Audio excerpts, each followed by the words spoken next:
Hi everyone.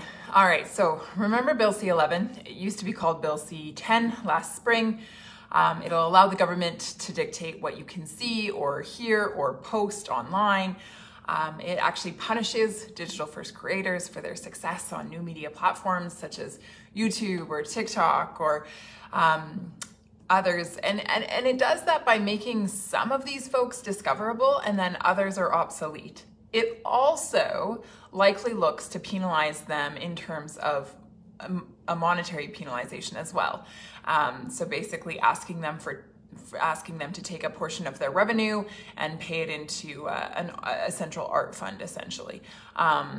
They have to pay in, but they will not be able to draw out under the current definition that is in place right now.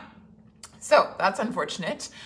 In addition to that, it will also make sure that you, the consumer, pay more to get less.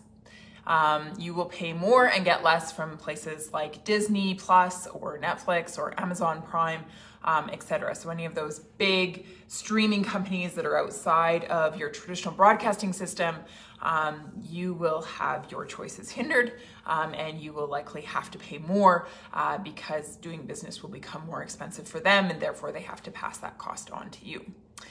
That is a very brief summary of this bill and the terrible things that it will do to you, to digital first creators, and to anyone else who might use the internet or streaming companies.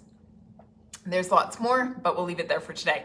Okay, so that's the bill. Well, the government actually successfully shut down debate in the House of Commons yesterday, Monday, and forced Bill C-11 to committee to be examined clause by clause today. So I am on this committee and we are right now going through it clause by clause.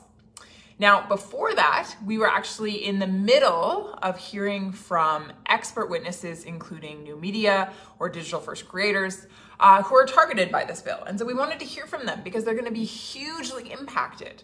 Now, the government decided enough is enough. We don't want to hear anymore. And so they decided that they are now going to rush this legislation through. Talk about putting politics before people. Talk about abandoning good governance. Okay, so today's committee started at 11 a.m. and we will be sitting until well past midnight if needed.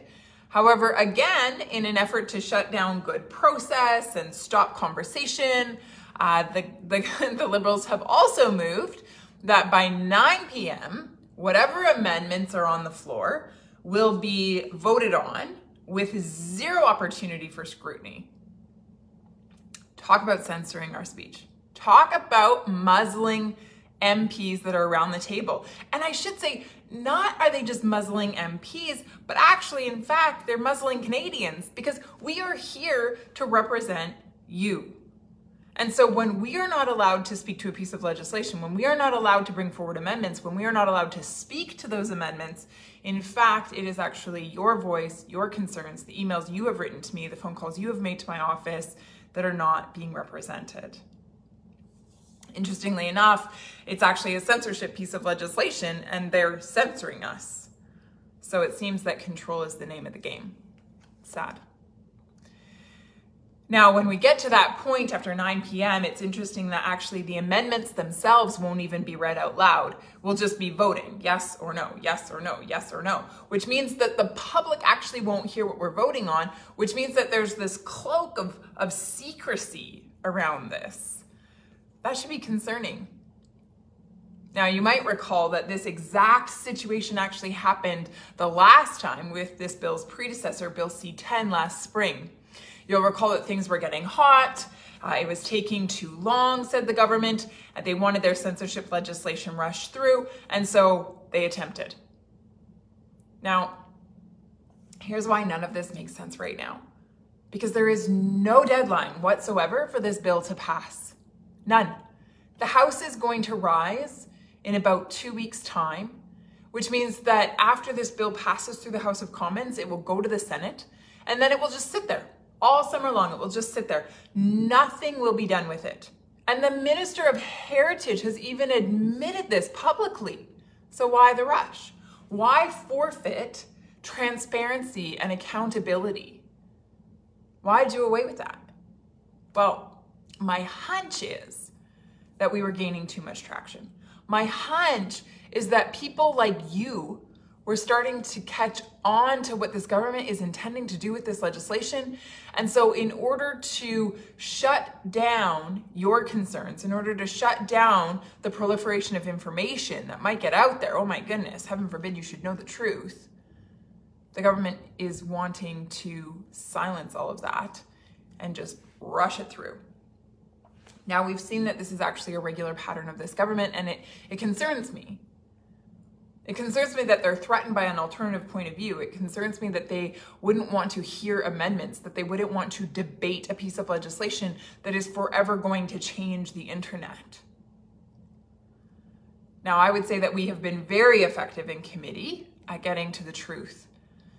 As Conservative caucus members, we have brought forward some very key witnesses, and experts have been ringing the alarm bell on just how terrible this legislation is. And many of you have written and called your member of parliament, and you have talked about your concerns. And so I want to thank you for your engagement. Now, here's what we're going to keep doing. We're going to keep talking. We're going to keep putting the pressure on, and we're going to expose this assault on democracy. The NDP Liberals can play procedural games and they can try to censor debate, but we will continue to use our voice to fight. Now, if you want to know more about this piece of legislation and join the fight with us, please visit killbillc11.ca and sign the petition. I will keep you in the loop as the process continues, but for now, in just a few minutes, I'm stepping back into committee where I will continue to bring forward amendments to this piece of legislation, and I will continue to fight hard on behalf of the constituents of Lethbridge and this dear country that we call home.